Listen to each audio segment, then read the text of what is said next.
forget.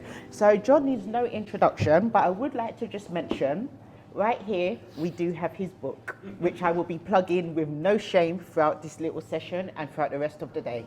So if it's something that you've not already seen or not already actually been aware of, please note it is available. I would say please go directly to Jon Alexander and do it via Google rather than doing it by Amazon, because we want to go direct to the supplier.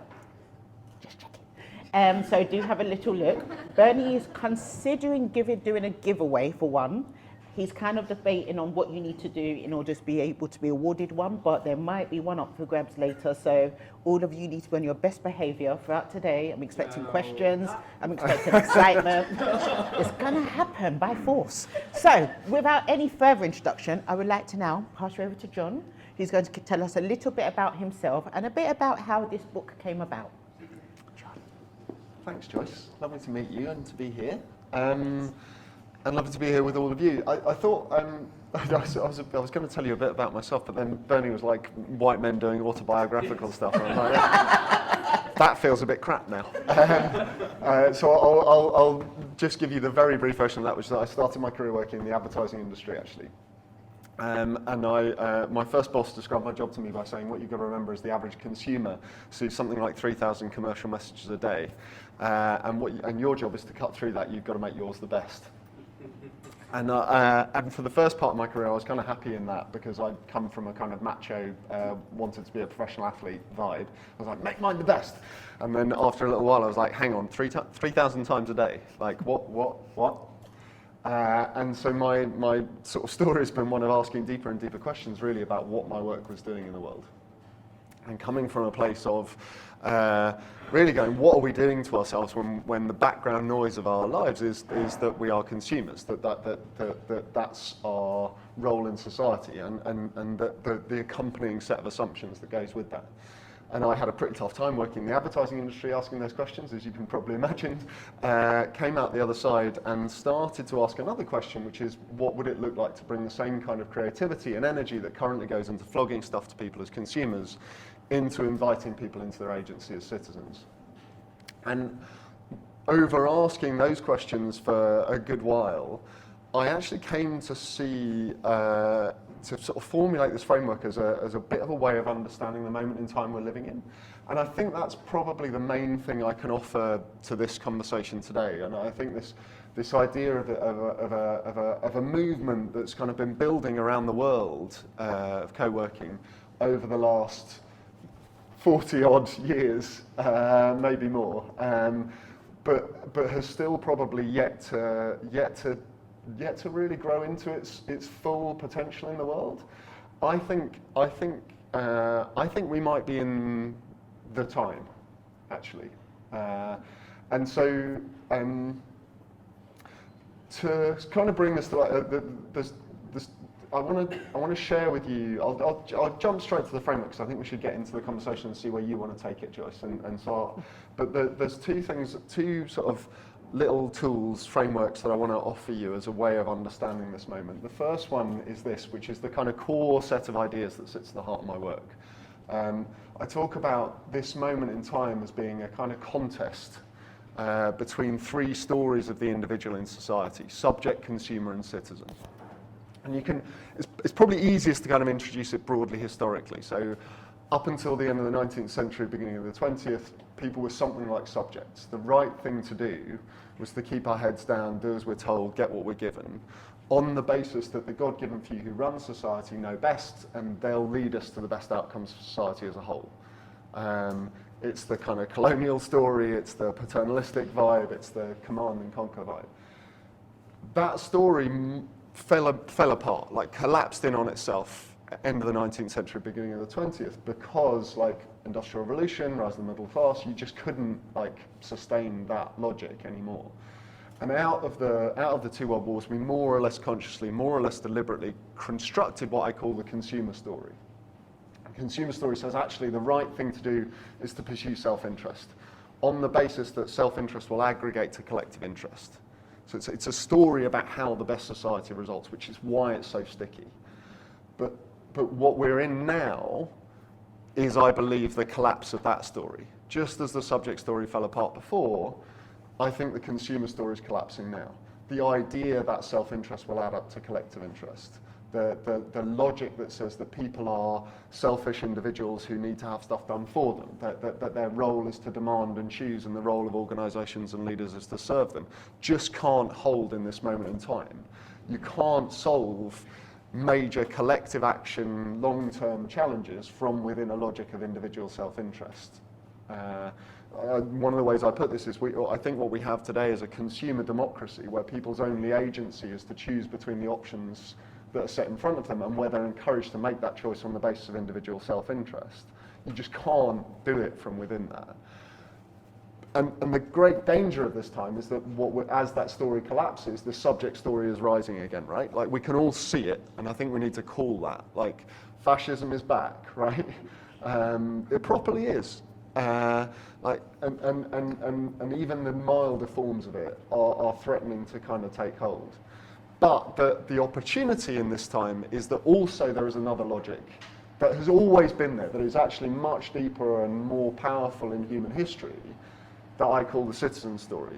And the logic of the Citzen story says the right thing to do isn't keep your head down, do as you're told. The right thing to do isn't pursue self-interest because it will add up. The right thing to do is to contribute your ideas, energy and resources to the pursuit of the best society as a whole, and to reimagine our institutions to tap into that, because all of us are smarter than any of us, is the kind of 5 words from Jon. It's like that is the logic that can get us through this. And I can tell stories of like how the government of Taiwan fought COVID. I could tell you about Singapore kind of creating the government partnerships office, which is why I'm going out there. I could tell you about things going on in Grimsby and Birmingham. But you actually are a lot of those stories, right? Because that's what co-working is. And the reason why I think this moment in time is so big for this movement is because I think like it's ripe. And if we can find the ways to kind of come together and articulate like what this could be, and start like inside our individual spaces and organizations by having the confidence to kind of articulate that purpose, to hold it up and say, like, we're a space where people come together to make their own places better. And we're gonna drag that up. We're gonna build that, and the way we will do that is by tapping into the collective resource, and then coming together as a London movement and going like, let's figure out how to do this here. There's so much opportunity in this time, and I am going to shut up in a minute and let Joyce steer. But I wanted to introduce just the second one, and this is a horribly messy diagram that I'm not going to talk about for ages or describe in too much detail. But check it out. The original thing for this, there's a little 6-minute film made by the Berkana Institute, Berkana, who talk about this. It's called the 2 loops theory of change. And what I want to just underline here, because the reason why I bring it is because I think it's a super powerful way to kind of visualize where we are. The logic here is that there are times in society and human history where there's a dominant system, a dominant story, a dominant idea that is in decline, actually, and we all know it. But it remains the dominant system and story because, like, the very fact of its dominance means that's the logic out of which we have built institutions and organizations. And it has a kind of gravitational pull to it. Think that in consumer concept and co-working context, think WeWork, right? Like, the gravity of that thing created a whole like different, and it dragged co-working, it co-opted that into that consumer story, but we all know it's collapsing. And so, and in these times when the old stories are collapsing, a new story can also be emerging. But the reason why the lines don't meet is because in these sorts of really big fundamental shifts, you don't have a seamless shift. The old story has to kind of break apart to some degree for the new to take hold. And so in that time, the work of kind of naming, offering language to this emergent system, giving it the confidence not to get co-opted by the old, connecting it up. This is why I was so happy to be invited to come and be part. Connect this stuff of meeting one another is the work right now. Because this is how we then start to nourish and build so that in this time when we know it's collapsing, we can also have the confidence to be working on what are we building, what's gonna catch this society as the collapse happens. And the last one I'll say of my overlong first response, but it's just to say, like, where this all begins and what the fundamental that I kind of want to offer is the confidence to hold and stand in belief in humanity in this time. And I think that the greatest danger I would argue that we face right now is losing faith in one another.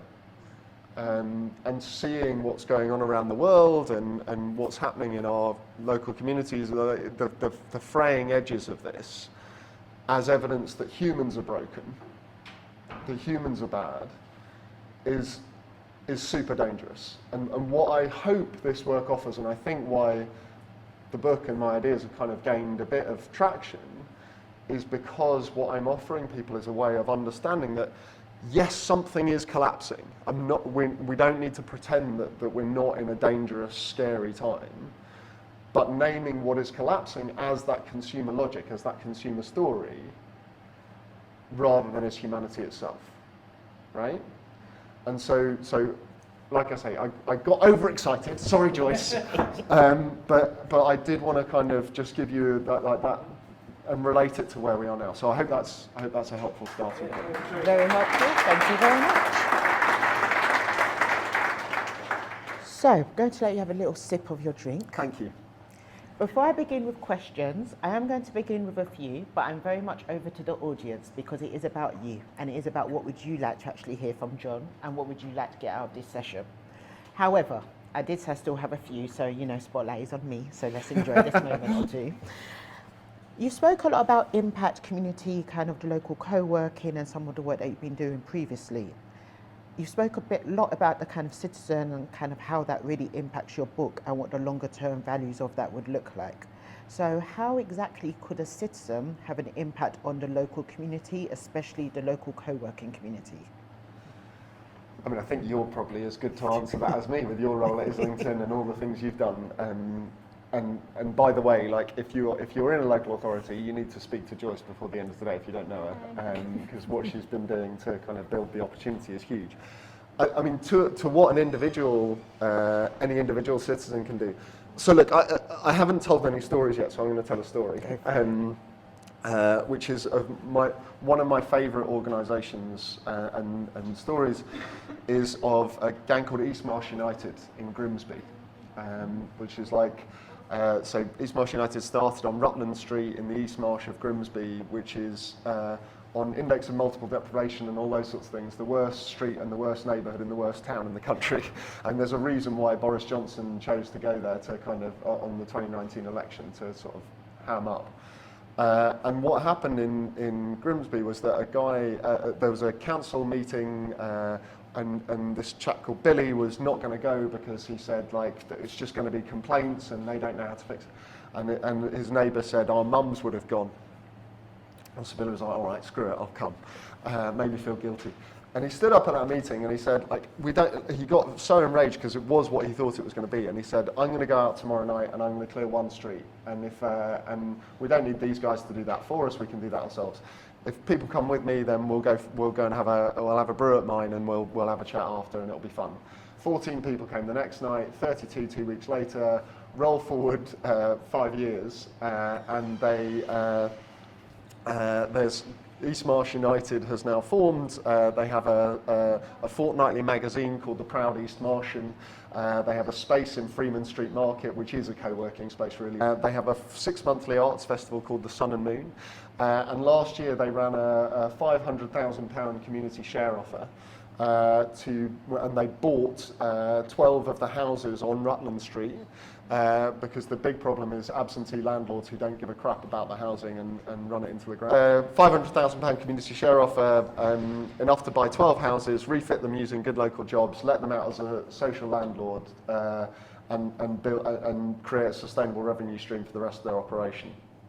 Now, the reason why I tell that in answer to your question about what can an individual do is because what they did was I think the same, like if you break it down and the framework I offer in my work, I think it's the same for an individual actually as for an organisation. It starts by going, actually, I'm going to commit to a thing that I care about, a place that I care about, and I'm going to articulate a question. How can we like make one place, how can we start? How can we make one place better together? Then it's the second thing is to offer an opportunity that makes it meaningful and joyful to be part of something. Come and clear one street, we'll have some fun. And then it's like, get started. So my thing is like, name the question, find the crew, start. And that thing of like, and what I like to do actually is contrast it with like the recipes for how to be good that were offered in the consumer story, which are all which are basically all about the 5 things you can do to save the planet, and they're all focused on individual agency, and they all actually end up contracting us down to the tiny things that we can do. And I'm not saying those aren't important. It is important to use reusable cups, to avoid flying, to all of that stuff really matters. But when it becomes a thing that means that we don't feel we can work together until we've become saints individually, that actually is a restrictive function. So whether as an individual, like commit, invite the others, start. As an organisation, I think this is what I was saying with the co-working spaces, this opportunity in this moment to actually have the confidence to go, we are going to offer, this is a purposeful enterprise. Like we are here, one of the other stories in the book, and I'm sure many of you know this story, is Immandeep Kaur and what was Impact Hub Birmingham, now Civic Square. But that work that was one of the few impact hubs. Impact Hub Oakland is another one actually in the Bay Area, where they started out by going, this is a purposeful community. Yes, come and be part of this. And that doesn't mean like you can't come and just work on your own thing as well. But there's an and here. Like we are all part of something where we're going to work together to reinvent this because this moment demands it of us. And I think having the confidence to articulate that purpose and then invite people into it, not start from the assumption that what you have to offer is the transaction, is the kind of here's the benefits of it. Like that is how this work builds, I think. Thank you very much for that. So I just want to touch upon, again, we've spoken a lot about community, we've spoken a lot about kind of getting started and that commitment. There are many people here today that are from co-working or very much involved with it, and there might be some people who are actually looking at getting into co-working. Now, many people kind of think of co-working and think, oh, it's a get rich quick scheme. They think it's a very quick thing, especially I think at one of the last panels we spoke about, people see the highlight reels, they don't see the work that goes on behind it. So thinking about that community, that getting started, that kind of impact, how can co-working assemblies and co-working organisations work together to form their own community to then actually be able to reach further out, and that way really ensure that the benefit is reached by all, not just by a select few? I mean, I think, again, this is sort of the specialist subject for you, so maybe you should tell me what you're up to. I like how this is going. But you want some ideas, basically, don't you? I see what's going down here. So I think and I think I've hinted at this a couple of times, but the opportunity here, I think, is to see the people who are coming into these spaces as a resource that's waiting and wanting to be tapped into for their ideas, energy, and resources, rather than as consumers whose transactional needs need to be met first and foremost. That's there, and they're like, don't get me wrong, I'm not. But one of the stories, and so in the book, and I won't go into this in loads of detail, but one of the things I've sort of offered in there is we have this little tool we call the 7 modes of everyday participation, which are basically a list of 7 things that citizens, individuals, participants can do if you give them a sense of purpose that they want to be part of. So we talk about tell stories, gather data, like share connections, contribute ideas, and there are platforms and examples from all over the world that mean that like with the existing community you have, like this group, you could use the 7 modes and go like, how do we make the London Co-working Assembly more of a thing?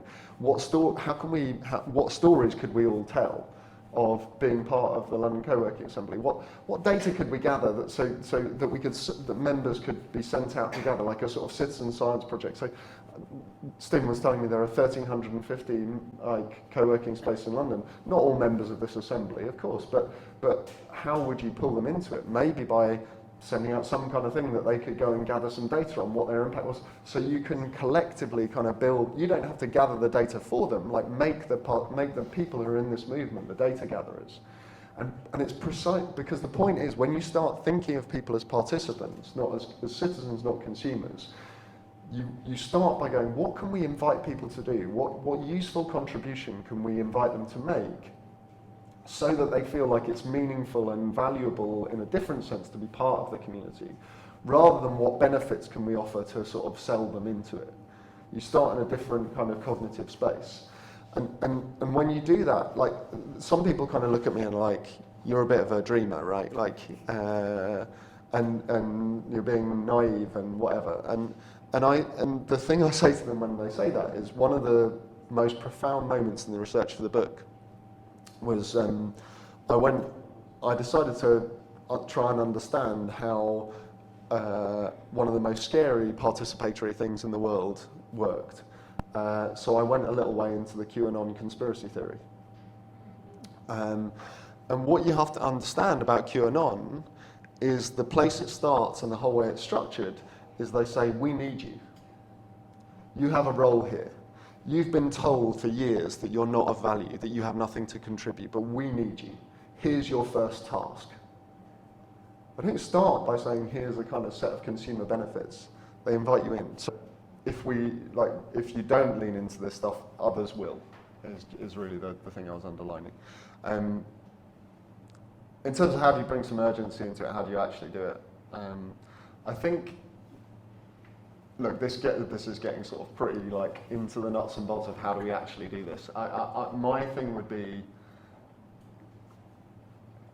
how do you structure it such that you're making it so sticky that people really like want to embrace that? So the challenge we face in this moment in time is to make it like to get the momentum going, and to make it something that is so joyful and such a draw that people want to be part of it, and not to become skeptical or cynical about those motivations, but just to understand that we're trying to bridge now.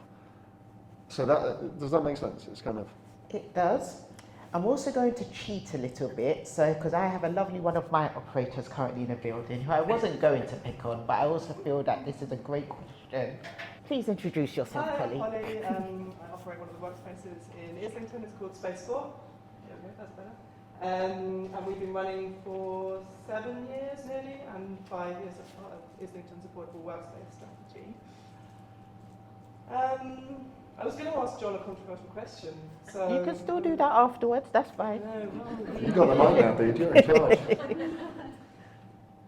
my question was going to be, do you see this citizenship, can it coexist with capitalism?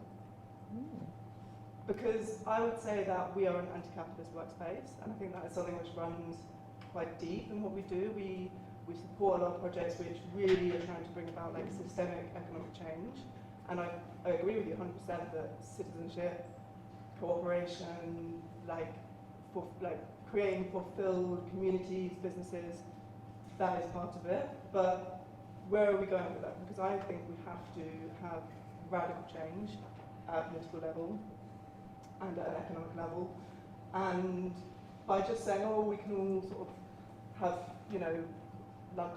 our lunches are amazing, you should come every Wednesday at 1 o'clock. They are incredible, but I think it has to run deeper. So. What I was going to do at the very beginning of this was tell you one of my favourite stories from the research for the book, and I think I'm going to tell it you now. So this is the thing that really made the hairs on the back of my neck stand on end and made me kind of realise I had to write the book was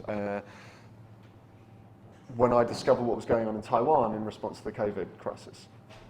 I'm going to go back to the backstory of this, and then I will come to this question. Louder. I will come to the back to the question. So 2012, story starts. The government of Taiwan launched what they called the Economic Power Up Plan. And they said, let's waste time talking about policies and complicated things like that.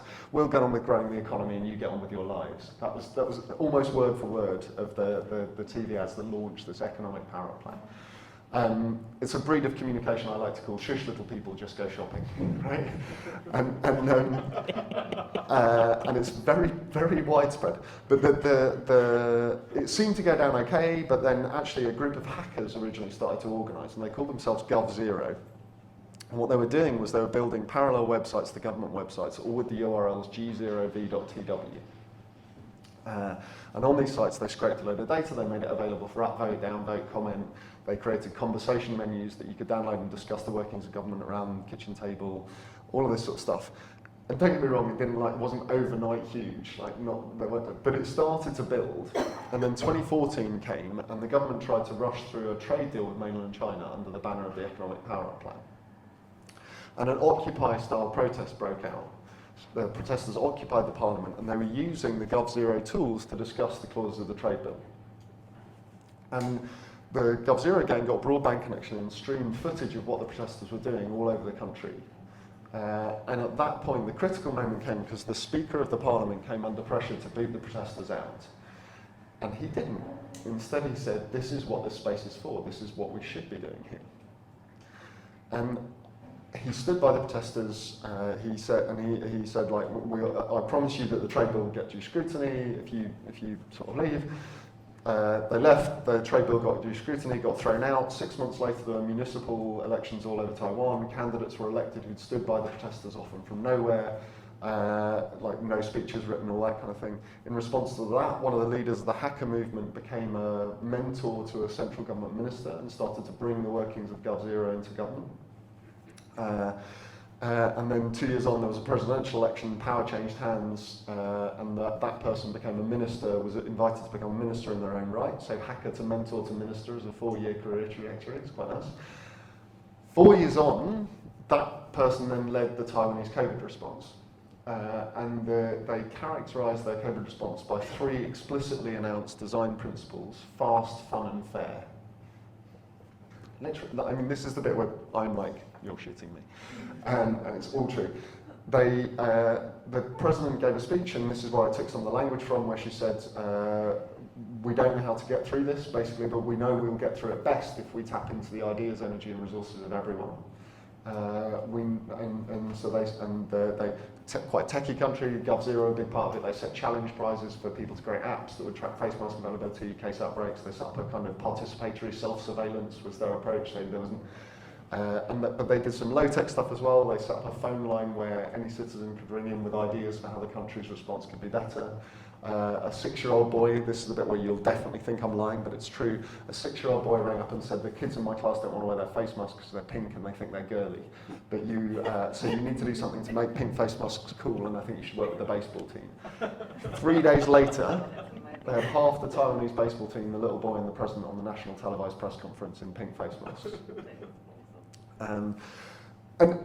So all of which is to say, firstly, the reason that excited me so much was because it's a nation of 23 million people fighting an extraordinary urgent challenge from within a citizen logic rather than from within the subject or consumer logics that I would argue got relied on elsewhere. And by the way, remember, I mean, you're all in this, right? Remember what happened here, the mutual aid schemes, that like we were starting to do it as well, and then we got shushed, basically. So it's in all of us, it's not just that.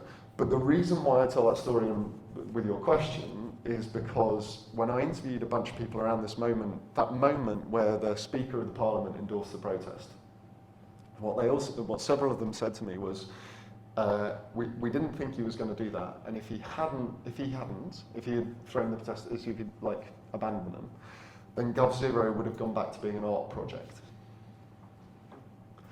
And that language, I think, is really fascinating. I've been like thinking about this a lot, and it sort of again goes to that 2 loops thing, because and in a way I'm like hesitant to say this because being recorded, but like my cunning strategy with this stuff, or my theory of change maybe, is that I'm not sure how helpful it is. If you do jump to that, yeah. I want to zoom in on a word like in the middle, just to the right of the middle of that screen, it says hospicing. And the language that the guys use in relation to this, they talk about helping the old system die with dignity. And they talk about, like, if you fight something too hard, what you resist persists, and what you pay attention to grows. And if we define ourselves only in opposition to things, if we talk about anti-capitalism, post-capitalism, all that, we're actually still talking about the thing. And like, this is totally debatable, arguable, all of that stuff. But this is where I'm coming from in it. Then we risk actually our attention only builds the thing that we're trying to take. We're trying to go beyond. And I think, like, and so what I think GovZero does in this idea of like creating the future, why I emphasise that story about GovZero as an art thing. If we are building the thing, and we're not like, for me that's like, there is work to do. There is clearly work to do to critique things and fight.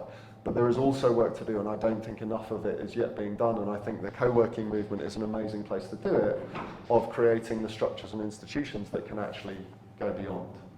So I was once asked, fairly early on when the book first came out, are you a communist? By an American interviewer, obviously. And the way I responded was by saying I don't actually find talking about capitalism and communism and these big isms that helpful. I think, and what I love about this work and the subject consumer citizen thing is it almost flips the telescope, right? Like, rather than trying to look from the big final picture, which I think hobbles us, because it's like, until we can define what replaces capitalism, then we're still stuck with capitalism. Whereas if we just flip the telescope and we go, what if we orient in this world that we're in now as citizens rather than as consumers? What if we start to redesign with that principle? And we don't I think what I hope and believe what we will create will be a system that is called something else.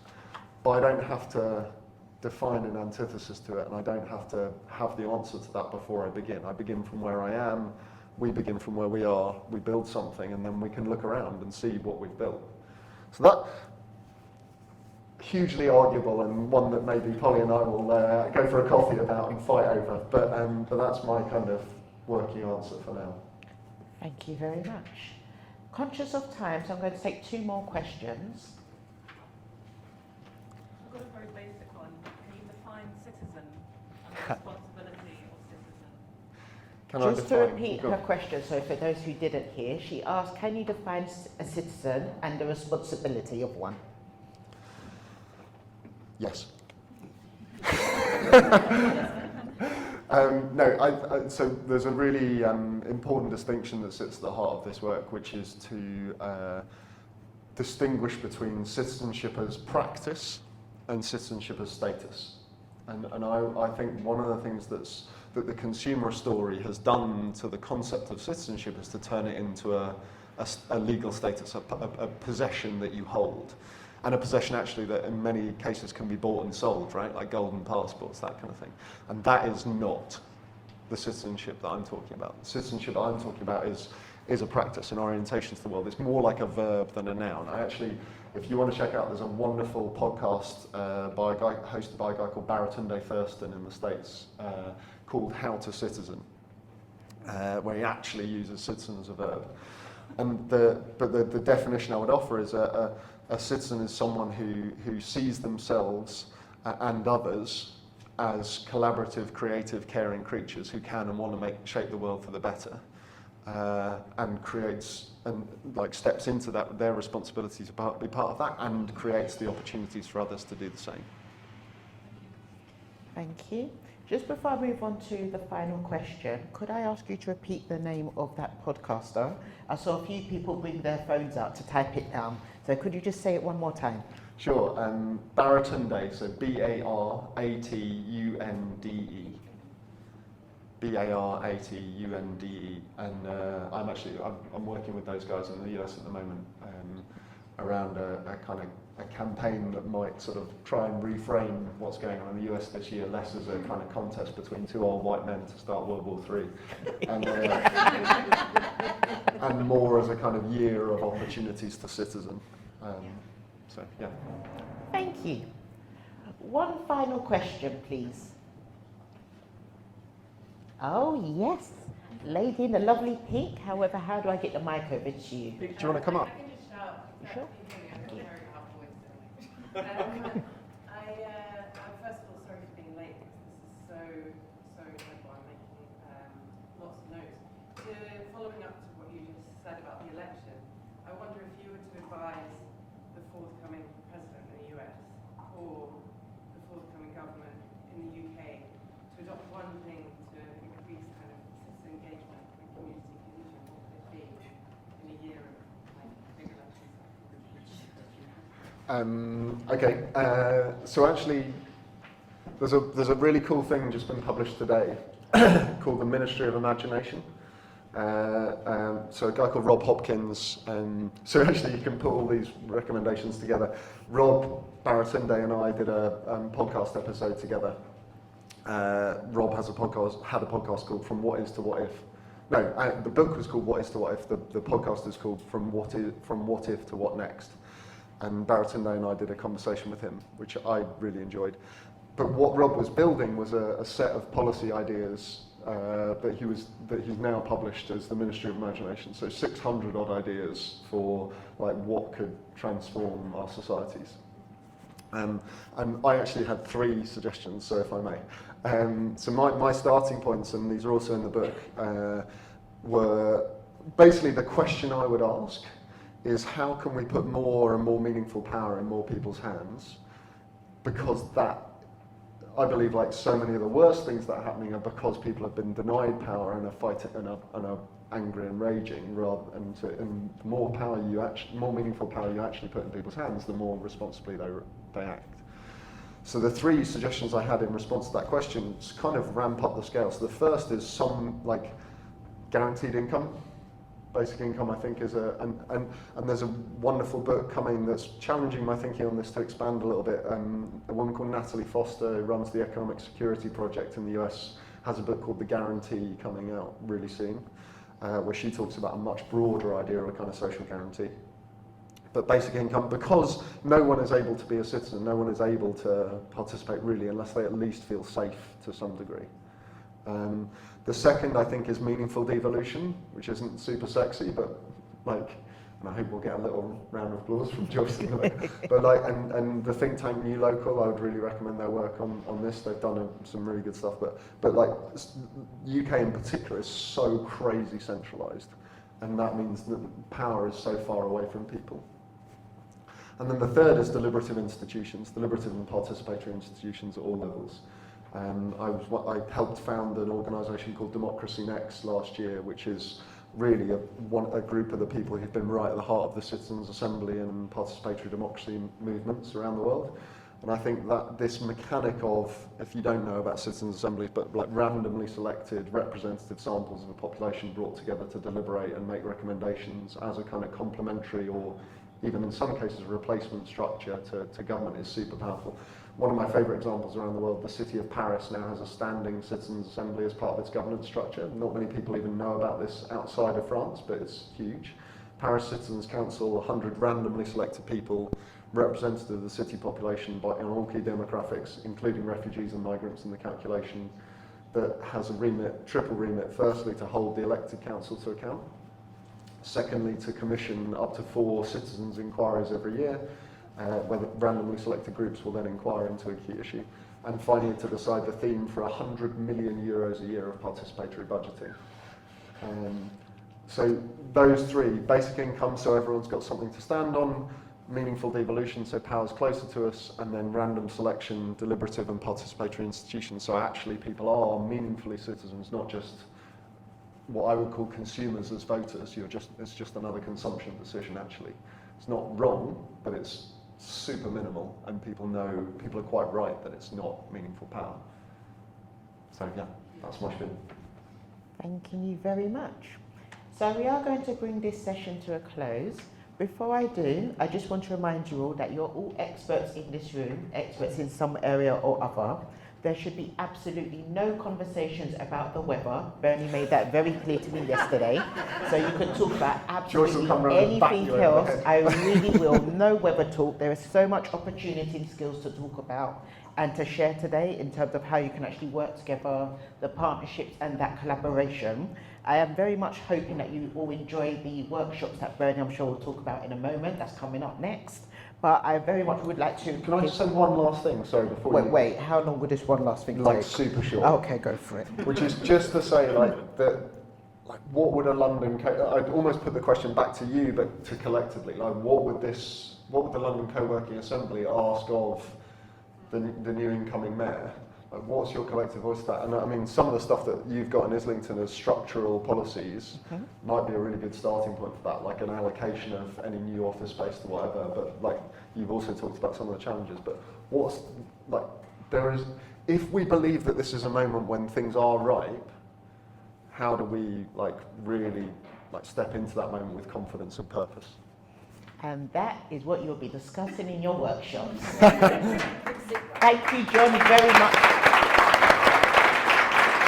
And just my last final plug of people, Citzen. This is the book. This is getting tongue-tied now. This is what you should all be looking at, and if Bernie does give one away, that will be to a very lucky reader. But please do have a look at it. Please do purchase it online, and I'm sure you can contact John if you've got questions. Yeah, LinkedIn is good for me if you want to find me. I'm also on all socials and stuff, and love to chat. I've got to run now, so I really apologise for doing the speak and shift thing. Sorry, but you're right. Thank you.